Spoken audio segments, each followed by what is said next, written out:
안녕하십니까? 재활닥터 민원장입니다. 오늘 이 시간에는 비사용 증후군에 대해서 한번 설명드리도록 하겠습니다. 우리 애청자 여러분께서 비사용 증후군이라는 용어에 대해서 조금 낯설 수 있는데요. 비사용 증후군은 영어로는 디스유즈 신드롬, 결국 말 그대로 안 움직여서 생기는, 못 움직여서 생기는 그런 어떤 질환 이후의 그런 상태를 말하는 그런 증후군이 되겠습니다. 그래서 생체의 움직임이 없거나 감소한 상태가 지속이 되어서 전신의 기능 저하가 초래되는 병적인 상태를 말하게 되겠습니다. 비사용 증후군의 의학적 중요성은 매우 저희가 강조할 수 있겠습니다. 우리가 회복기 재활의료기관에서는 주로 뇌병변, 뇌경색, 뇌출혈 이런 쪽, 척수손상, 그다음에 고관절 이런 식으로 주로 그런 질환군에 있어서 재활에 집중하게 되었었는데요. 사실은 우리 현대 사회에서 다양한 질병군들이 존재합니다.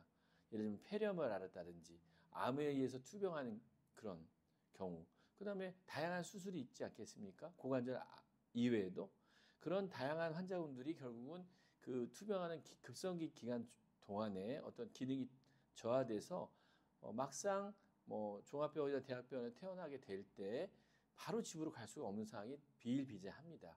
그런데 이제 그런 환자군에 있어서요, 기능적인 회복을 추구하기 위해서 우리나라에서는 비상군 증후군이라는 질환군에 대해서 어떤 특정 질병명이 아닌 거죠. 다양한 급성 질환의 이후에 발생한 기능 저하에 대해서 재활 치료를 제공하기 위해서 비사용 증후군을 회복기 의료기관의 어떤 적응증에 추가했습니다. 제가 돌이켜 생각해 보면 일기 때에는 사실은 많이 활성화되지 않았습니다. 저희들도 그 용어와 그 대상, 그다음에 어떤 치료법에 대한 것들이 조금 더 좀 고민이 필요했고 어색한 부분이 있었거든요. 근데 저 개인적으로는 비사용 증후군에서 첫 번째 환자가 저희 가족이었습니다. 저희 장모님이었는데 간 이식을 받게 되셨는데 굉장히 좀 난이도가 높은 경우였습니다. 그래서 간 이식을 하고 나서 집으로 바로 갈 수 없는 상태가 됐기 때문에 제가 첫 번째로 비사용 증후군을 저희 장모님을 치료하게 되었는데요. 들어오실 때는 다양한 막 수술 위에 여기 배관 같은 것들이 막 달려 있고 여기 막 드레싱 해야 되고 굉장히 조금 당황스러운 부분이 있었습니다.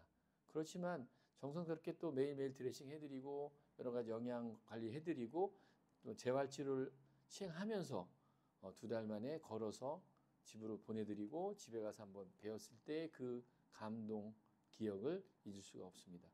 이후로 저희 이제 제니스 병원에서는 이제 비사용 증후군에서 조금 더 고민을 하게 됐고요. 제가 예전에 많이 또 진료했던 암 환자에 있어서의 어떤 경험을 충분히 되살려서 이런 암 치료하는 악성 신생물로 인해서 그게 암이라고 하죠. 그래서 수술이나 화학요법, 방사선요법 이런 면역요법 이런 치료하는 경우에 또 기능 저하가 동반되는데 그런 환자들도 저희 병원에 지금 뇌종양 환자가 또 여러분 계시고 계신데 중추적인 재활 치료도 같이 하면서 컨디션 조절도 해주고 이러면서 어떤 회복기 재활 의료기관으로서의 사명을 열심히 하려고 노력하고 있습니다. 그래서 이번에 좀 더 확대되고 있는 일기 후의 질환들이 조금 추가됐습니다. 이 비사용 증후군에 대해서 길리안바레라든지 파킨슨 이런 질환군도 추가됐기 때문에 앞으로 많은 환자분들이 저희 회복기 재활의료 기관에서 재활치료에 좀 도움을 받을 수 있는 그런 환경이 되었다고 생각이 됩니다. 그래서 근데 이제 아직은 전달 체계에서 대학병원에서 회복기 재활의료기관, 재활병원으로 보낼 때 사전에 그런 비사용에 대해 비증후군이라는 어떤 정의와 환자군의 어떤 선택 이런 부분들이 조금 체계화가 아직 부족한 상태인 것 같습니다. 그래서 원래 대학병원에서 조금 그런 걸 판정해줘서 미리 입원 상담, 회복기 재활병원에 입원 상담을 연결해주면 훨씬 더 환자나 보호자분들이 조금 더 편하실 것 같은데 아직은 그게 조금 원활하게 이루어지지 않기 때문에 보통 저희가 상담을 통해서 환자의 기능을 추정하고 의무 기록을 통해서 확인한 다음에 입원한 후에 기능 평가를 하게 됩니다. 그래서 그 기능 평가에 의해서 비사용 증후군으로 최종 확인한 후에 2달간의 60일이죠. 정확히 말하면 발병일로부터 60일 안에 재활병원으로 회복기 재활병원으로 오시면 60일 동안 충분한 재활 치료를 받을 수 있도록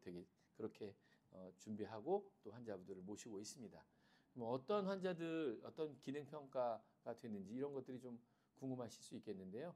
뭐 적응증은 환자 구성의 기준은 아까 말씀하신 대로 발병 또는 수술 후에 60일 내에 들어오셔야 되고 회복기재활병원으로 그다음에 기능 평가 항목이 있습니다. 그래서 점수가 거의 부합되는 점수로 평가가 되어야 되는데 도수 근력 검사, 그러니까 힘 테스트 하는 거죠. 각 관절별로 힘 테스트를 해서 48점 미만이 되는 환자 그리고 동시에 일상생활 동작 검사에서 100점 만점에 80점 이하 또는 버그 균형 검사라고 해서 이제 중심 잡는 거 하는 거거든요.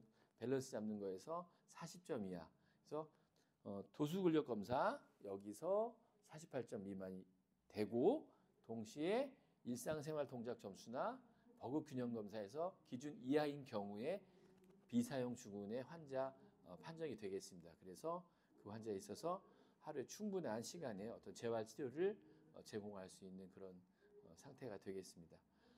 저는 개인적으로 그렇게 생각합니다. 앞으로 뭐 뇌병변, 뇌출혈 뇌경색 환자들은 우리나라에서 나름대로 굉장히 전문화되고 체계화된 재활 치료가 제공되고 있다고 생각합니다. 적어도 회복기 재활 의료기관에서는.